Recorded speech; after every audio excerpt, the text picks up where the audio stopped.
Hey, what's going on guys? John here, and today I wanted to do a video review for the LG OLED B2 TV. So what I thought I would do in this video is basically walk you through some of the input selections on the TV. We'll go through some of the options, and then I'll just give you some of my overall thoughts now that I've actually owned this TV here for some time.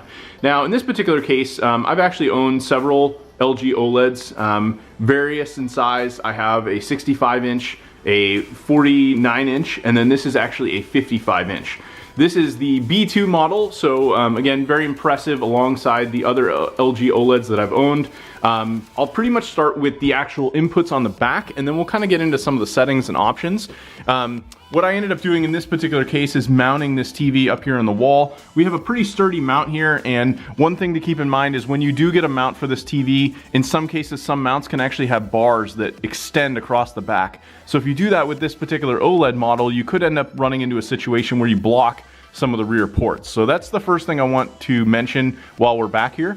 Very easy to remove the stand on this. You have a power cord that's concealed out through the back that then comes through. I basically just kind of did a blob of wires back here, which we can never see, but worked out fairly well as we're just trying to keep things away from our toddler for what it is without putting things into the wall. You have your Ethernet port back here. You've got optical out, 2 HDMI ports here, and then you have your antenna for your cable here. You have 2 additional HDMI ports here on the side, as well as 2 USB ins. You could use the USB ins, for example, if you wanted to add like a lighting kit or something like that around it.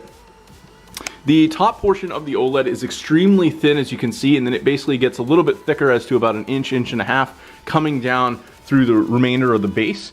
It was, again, fairly easy to do the wall mount with this, really had no issues. We also have a matching soundbar, which is an LG soundbar, and you can use what's basically considered their LG TV mode, so it'll automatically sync up with the LG TV. Now, I'll actually just move this a little bit more centered, and LG has pretty much stuck with the standard remotes on these TVs for quite some time. They upgraded this eventually at one point, I want to say within the last few years, but more or less it stayed the same. You have your standard buttons here for like Netflix, Disney, all these different channels that you can jump into, and then of course all your standard buttons for like input switching and the home menu. So if I hit the home menu here, we have LG's WebOS. We can just go in and utilize either recent inputs, trending TV. You can go in and watch all your popular channels, YouTube, things like that.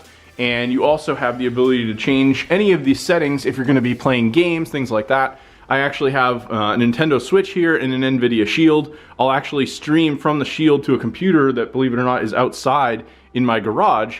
And I have everything networked together, so utilizing this OLED is really nice because there's a lot of game-specific settings. So if I actually go into the settings here, you have what's called Game Optimizer. So this is one of my favorite settings on the OLEDs, which some of the other TVs I've owned from LG do not have. This actually has black stabilization. You can set up specific genres for certain games, and they have specific OLED settings for like image quality, blue light, darkroom mode. You have input delay lag, all sorts of different settings. You can also enable G-Sync, so if you wanted to connect like a PC to this, you could in theory even utilize this OLED as a full-size monitor.